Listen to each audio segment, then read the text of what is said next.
What would you say are the main problems that your products and your services can solve for your clients? One of the main things is really the labor shortage. So there's a lot of things where there's no more people who either don't want to do it or they're just not there.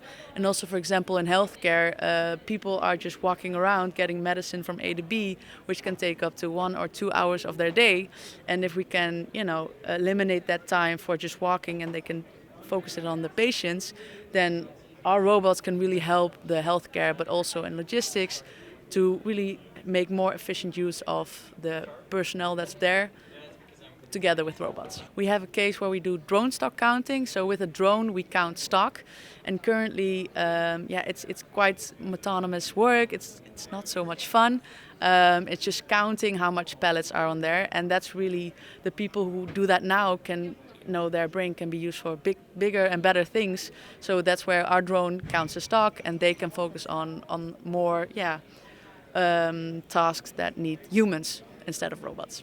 In the 10 years, we want to be one of the top 10 players in mobile robotics. We want to have over 1 million robots all over the world, and really, that people say Avular, oh, they really can help us, and also really help with the stigma of robots are here to steal our jobs, because that's not what we're doing. We're helping to make the jobs more efficient and make sure that the people, what they do, they love, and they can really focus on it, and it's not boring, and they are also not in danger.